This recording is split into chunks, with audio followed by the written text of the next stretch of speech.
The courtroom was packed, the air thick with anticipation. The case had gripped the nation.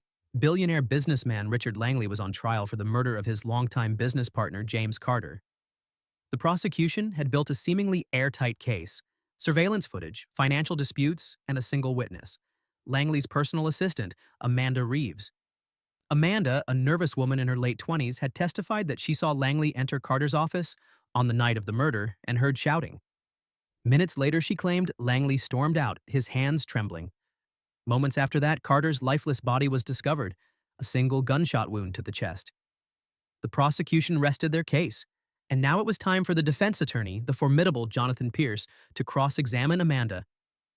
Known for his razor-sharp wit and ability to dismantle even the most solid testimony, Pierce stood up slowly, adjusting his tie. He walked toward Amanda, his expression calm but eyes piercing.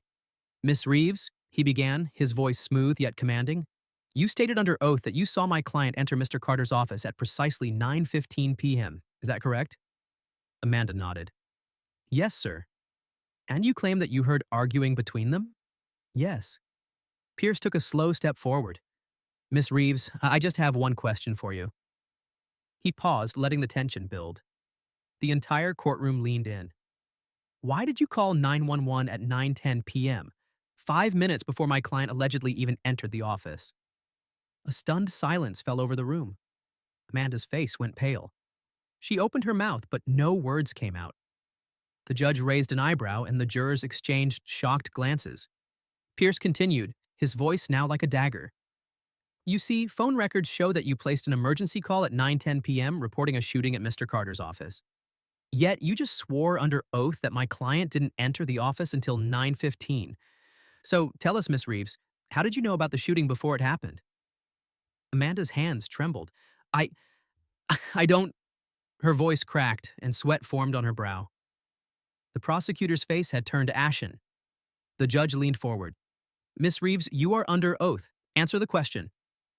Tears welled in Amanda's eyes as the reality of her mistake dawned on her. I wasn't supposed to," she stammered. Pierce struck again. "You weren't supposed to get caught, were you? Because you weren't just a witness, you were involved." Amanda broke. "I didn't mean to. He was threatening to expose us, and I panicked." Gasps erupted from the spectators. The judge slammed the gavel, the prosecutor buried his head in his hands. Amanda had just implicated herself in the murder.